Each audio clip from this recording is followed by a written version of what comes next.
Hello everyone, welcome back to Manga Goblin. I'm Trix of course, and hello if you've just joined me today.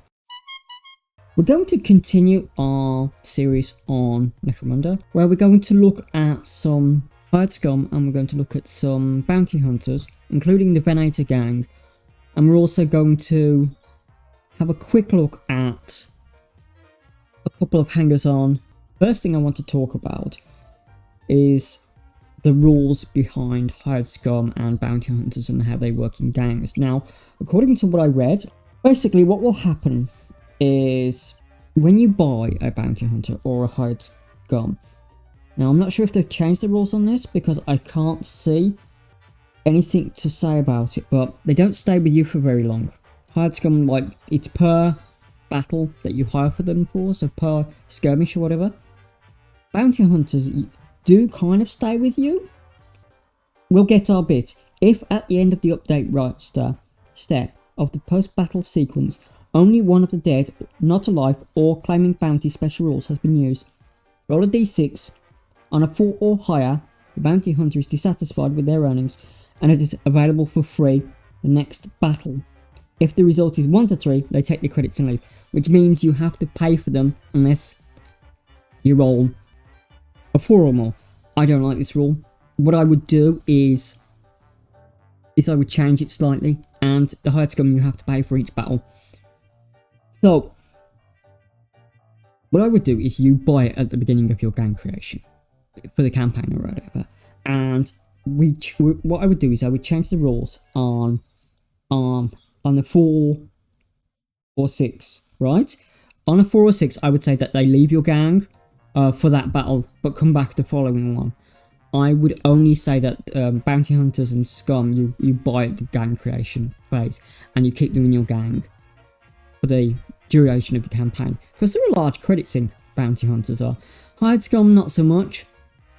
And also I want to talk for a brief moment about Ratskin Scouts, that the third iconic generic hired gun that you could have in the old Necromunda. We haven't seen them so far. They've kind of been replaced with Dome Runners and Gang Lookouts, but not so much. A lot of the hired hangers-on, rather, I don't like that they're basically just background stuff. I would prefer more things that you can use in a campaign as physical warriors. So we've just looked at those two.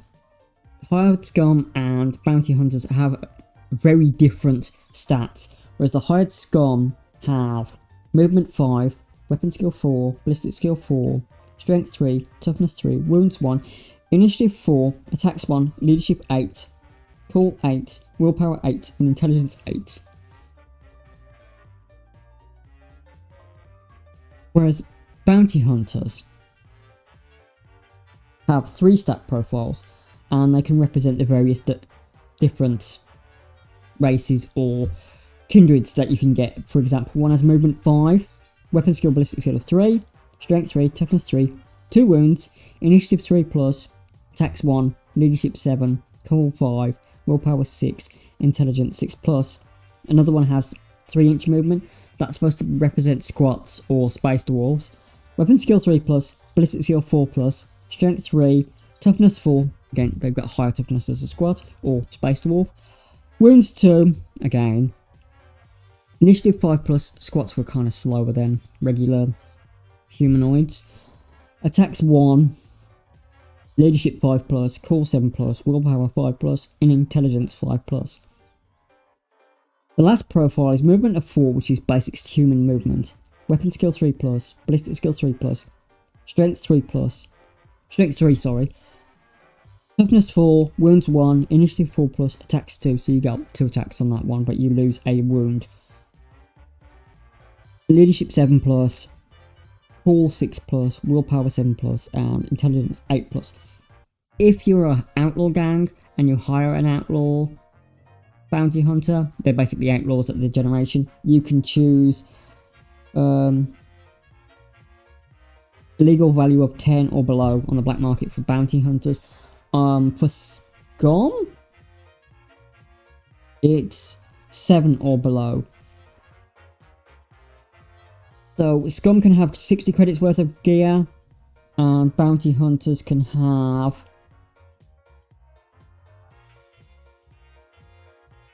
150 credits worth of gear. So that's the two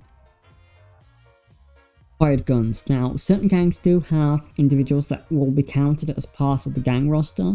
For example, in House of Faith, there are two individuals that technically, well, no, sorry, there is one individual that says it's part of the gang roster normally, and that is, of course, the Hive Preacher, which is 70 points. The Hive Preacher can only be hired by outlaw gangs. I did mention it before in my House of Faith review, which you can look at here. I think that there's something very wrong with giving you these background characters that don't really have an effect in game. For example, the Flagellator can only be used in certain battles, as I understand, because it's not counted as part of the crew. Let's look at them. Goliath. See if we can get on. That can be used in battles. Brute Handlers are savage, dull-witted individuals. Brute Handler can train their brutes between gangs, provided it's not in the recovery phase. The brute gains D3 experience for doing so. Part of the crew, so it's basically counted as a gang member. It's armed with a shock whip and has the Iron Jaw skill. He's 55 credits. He's not too bad actually. He's probably one of the better ones that you can have. But again, I don't like the way that it's counted as a hanger-on and not a hired gun specific for a gang. Maybe it's just like they like to call them now. So moving on from Mr. Goliath, we'll look at the Orlocks. The Orlocks are probably the most generic of all gangs, to be honest. But there's a lot of utility in the gang itself. Right, they don't really have anyone who's counted as part of the crew in the Orlock House of Iron book. They have about 1, 2 specific hangers-on specific to the gang, but they can't be included in the normal rosters. And they've got one they can get for cheaper, which is the Bullet Merchants as well. I will do reviews of the books where I'll look at them a bit more, but the Orlock gang does not have someone who could be counted as quote-unquote part of the crew. Now we'll look at House of Blades, which is the Escher book. Again, the Escher do not have one that counts as part of the crew. They have the Apprenticed Chemist, and they have the Shiver, which is sort of like a psychic individual, like an oracle type of character, neither of which can be joined in the gangs in battle. So again, that's something that I think that is lacking in those two books. So far we've got 2 that can be used. We've got the one in the Goliath book and one in the Cawdor book. Going down from that, we have the Van Saar book. Now the Van Saar, as I said, they're quite powerful and they really don't need much extra dudes to help them out, because they've basically got the best weapons. They've got a lot of decent gear. The exotic beasts are really interesting. The cyber arachnids, which we'll look to when we come to that book, the House of Artifice book. For example, in this one they have the Cogitator Core Servitor and they have the Tech Merchant, both of which can't be used as part of the gangs. They do have a Data Scriber, but that's available for all gangs as well. So they don't have anything, so only the 2 gangs so far have something that can be used in battle, and that's a little disappointing in my mind. Okay, so from that we will look at the last thing that I wanted to talk about, and that's the Venator Gangs. Venator Gangs are both good and bad. They have both good and bad things. The good thing is that they give you a lot of modelling opportunities or gaming opportunities where you can create your own various looking gangs. You don't have to stay specific to a house. You can do for an additional 30 credits now. It doesn't say if it's per fighter, but I believe it is. It's not per Venator gang, it's per fighter. The hunt leader has a lot of stats, and there's a lot of stats here. What I'll do is I'll just put the stats on the page on next to me here, so you can read them. But basically, there's 4 profiles on each class of fighter: the hunt leader, the hunt champion, and the hunters. They can have rare equipment up to 11. The hunt leaders champions can have 10, and hunters can have up to 8. The problem with the Venators is that they seem a little outdated now, because this book is outdated now, considering you can't run them as an outlaw version of a Venator gang, which you should be able to because of the recent update in House of Faith. Right, so we looked a little bit at the Venator gang. Now, the Venators have a bit of history in the whole history of the Necromunda game, and let's just go through that a little bit. Venators were one of the original games for Confrontation, which was the precursor game to the original Necromunda. They kind of disappeared in the one in 95-96. Then I believe that they came back in one of the gang war books that they did after that. Basically, they printed a lot of thin little books. Then they had various gangs in there, such as the vampire gangs, such as the rollerblading gang and the ashways nomads and stuff like that. Saying all those though, Venators do give you a lot of, as they've said, modelling opportunities, and originally they had a style very similar to Cowdle. They had like the nooses and stuff, and the various like weird design cues that have been used in other things.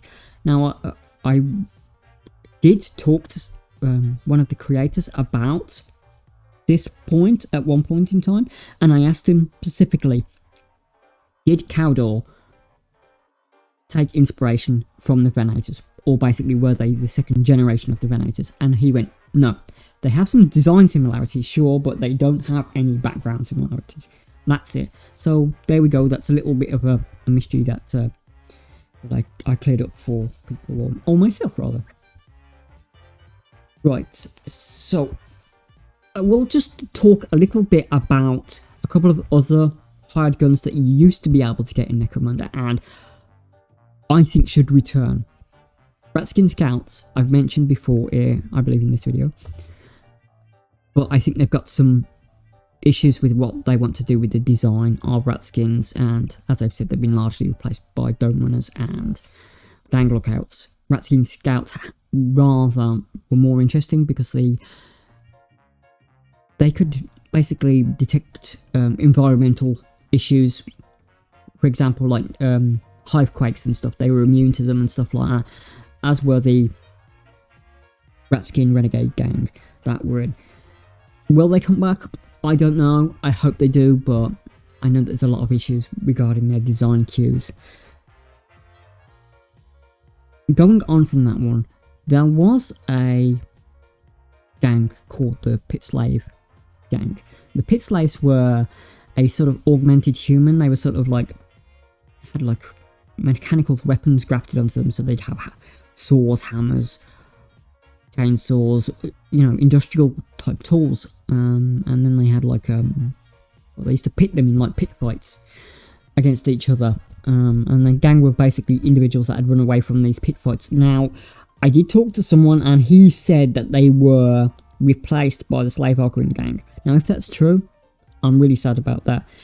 However, the slaver guilds that the Goliaths have, or the slaver, they called Gilder, the slaver guilders. Somebody, if you notice the two fighters that they have, they look very, very similar to the original Pit Slaves. I do hope that they come back. They're a really interesting gang and give you a new playstyle, because they had like weapons implanted into them. So they gave you a new, you know, style to fight with. Have they been replaced? I don't know. I hope not, but it is a very possibility if you look at the Slave Arguing Gang, which we'll come to when we look at the House of Chains book. Okay, one more from that is the words. Words were basically kind of like psychers for Necromunda that were in part of the Outlanders book. The words had various flavours, such as the Pyromaniac, such as the Telepath, such as the Telekinetic, and the Beastmaster, each giving you new ways to, you know, play, or new hired guns.